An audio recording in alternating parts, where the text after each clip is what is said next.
Hello everyone, my name is Zugo Yafele. I was born and bred in Grahamstown. I fell in love with filmmaking at a young age. Grahamstown is a small city, and the only thing that you can have as an artist is Rhodes University and National Arts Festival.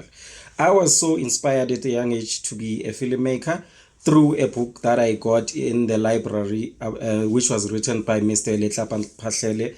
His story was unique of every book that I've read about politics and South African history. I loved his angle, the fact that some of the stuff that he was telling as a PAC member were totally different and a new information to me. So I was inspired to write a film called Stolen Freedom through the inspiration of the book and also through the inspiration of Mr. Krisani, who was a very strong leader in Umkhonto weSizwe, and he took the baton to make sure that he teach every young man in exile to come back and fight in South Africa at the time. So the movie starts with a young man in 1959 called Malibongwe, who is very in a difficult situation, is forced to watch his mother getting killed because his mom and dad were very, very political, very involved in politics at the time, and they were the Afrikaner policemen and soldiers were making an example out of the family because they were very strong at the time. Malibongwe now grows in the township of Kwamashu, lonely, not knowing what to do, and he gets recruited to exile by those who were recruiting young men at the time. He finds that as an opportunity for him to learn skills so that he can avenge and make sure that he kills those who were responsible for his family. Now he gets into exile and he falls in love with a young girl called Nonkululeko. And the reason is the fact that when he looks at Nonkululeko, he can't get the picture, and everything that Nonkululeko is reminds him of his mom. And he makes a promise to himself that he's going to make sure that he doesn't fail Nonkululeko. He's going to carry on making sure that he protects her.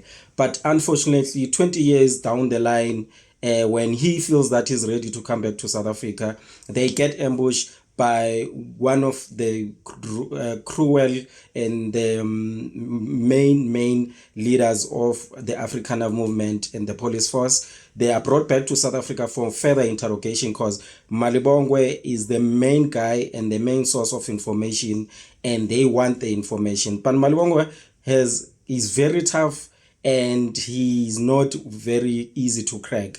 Van Wyk, who is the leader of the Afrikaner police force, realizes that he share a lot of common interest with Malibongwe, and he realizes that killing Malibongwe won't bring any peace amongst himself and also amongst the races at the time. And Malibongwe manages to see the weaknesses and also realizes that the only difference between him and the Afrikaner leader and the Afrikaner masses is the color of the skin, but everything else is the same.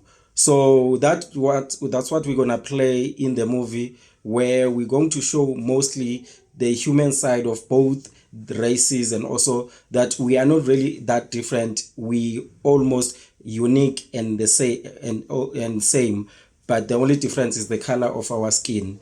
So in the movie, what I want to show mostly, and also in the screen and the picture that you guys are going to see, I want to mostly depict what 1917 has done, the movie, and also Kalushi, which is one of the movies that inspire me, with the latest movie that we all saw, the Long Walk to Freedom. So those are the kind of movies that are inspiring me. And when you are sitting down in the theater, those are the movies that I want you to think of, and the stylistic style, and also the picture and the quality, the mood and the tone. If you know all these movies that I mentioned, those are the movies that are inspiring me. And basically, the audience that I would love to reach is every audience, every affected member of the world or society needs to watch this movie and realize that war, sometimes there will be no losers or winners. We only have ourselves to take the country further.